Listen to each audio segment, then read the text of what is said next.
Good day, grade 12s. We are starting with the first poem, which is The Garden of Love. Just a quick note on how these slides are going to work. On the left-hand side is the poem, and on the right-hand side are my notes, very much what I'm going to be saying during this lesson.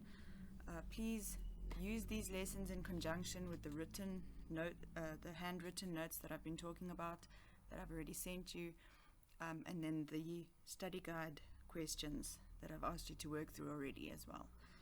Okay, so the title is The Garden of Love, which is also the name of the garden, and it suggests an idyllic and beautiful place. This is a place where the speaker used to play when he was young, in the garden and on the grass. So I went to the Garden of Love and saw what I never had seen. So he's been there before, but he's now seeing something completely different. A chapel was built in the midst where I used to play on the green. So now there is a chapel in the middle, and it's in the same spot that he used to play as a child. Now, a chapel is usually a very small but beautiful building. It is a type of church. It's a very small church, though. It's not a big one like we are often used to. So at this stage of the poem, there's not yet a negative tone. So please just be aware of that. He is still quite happy to be at this garden, but he perhaps has a slight disappointment that there's something different about this wonderful place that he remembers. He used to play in the garden as a child, so he has fond memories of childhood happiness and freedom in the garden. Okay, these are just some examples of what a chapel could look like. On the left-hand side, it's usually a very small, but as I said, beautiful little building, and it's usually surrounded by a nice garden. Then on the right-hand side is something similar to the image that you should have in your head of this chapel, with tombstones around it and quite a foreboding place as well. Right, so in stanza 2, we see, "And the gates of this chapel were shut, and thou shalt not rid over the door. So I turned to the garden of love that so many sweet flowers bore." So take note in the poem of all the lines that start with "and," because these "ands" introduce negative observations that he's making about the garden. So he's noticing all of these things that have changed, and whenever it's something negative that he notices, the line starts with "and." So he notices the gates were shut, and he notices that "thou shalt not" was written over the door.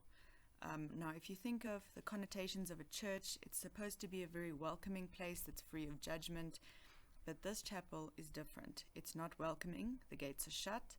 "Thou shalt not" is taken from the 10 Commandments, and these 10 Commandments are actually restrictions on what we are allowed to do. So they restrict our actions. They tell us, you are not allowed to do this. So it's a very restrictive instruction. "So I turned to the garden of love that so many sweet flowers bore." So he sees this restriction, he sees these negatives. You'll see the 2 lines start with "and then he turns to the garden of love. He turns back to the garden away from the chapel, hoping to see something there that he remembers, the sweet flowers, those good memories, that freedom that he remembers as a child. But now you'll see he's now disappointed. All of these lines in stanza 3 start with "and," which tell us that it's very negative. "And I saw that it was filled with graves and tombstones where flowers should be, and priests in black gowns were walking their rounds and binding with briars my joys and desires." So when he turns to the garden of love, hopeful that he's going to see something good and some freedom that he remembers, he is now disappointed. Instead, he sees graves, he sees tombstones where the flowers used to be. So where there used to be life, the flowers, he now sees death with the graves. There's also priests that are patrolling. They are walking their rounds as if they were wardens in prisons. And this is a very restrictive movement. These priests are not someone you would like to take your problems to. They are not approachable. They are patrolling as if they are prison guards. Okay, so they're not allowing access to the garden. They're actually guarding it and keeping people out. And binding with briars, the priests, they are also wearing black, which is symbolic of negativity and even evil. You'll see in poetry, black is never a good thing. It's also the color associated with mourning when someone dies, so it's an extremely negative image of the priest. Then the final line of the poem is really, it encapsulates the theme of the poem, which is that organized religion restricts people's natural desires and freedoms. So because of religion, people are not allowed to follow their natural urges and be free to do whatever they want. So he uses briars, so you can see in the pictures they are very thorny bushes that are very close together and stuck together, which you can imagine if this was bound around you like handcuffs, it's a very painful, very horrible thing. And these briars are binding his joys and desires.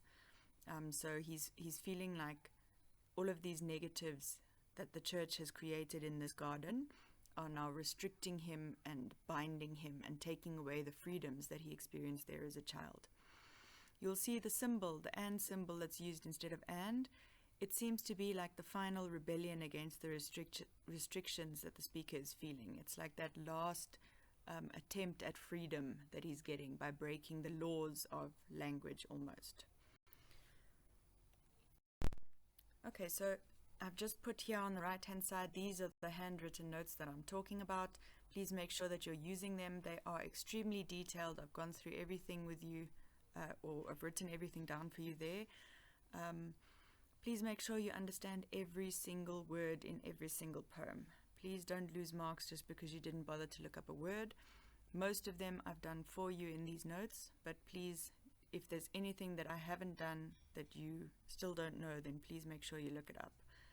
Then in the literature study guide, please do the questions on the poem.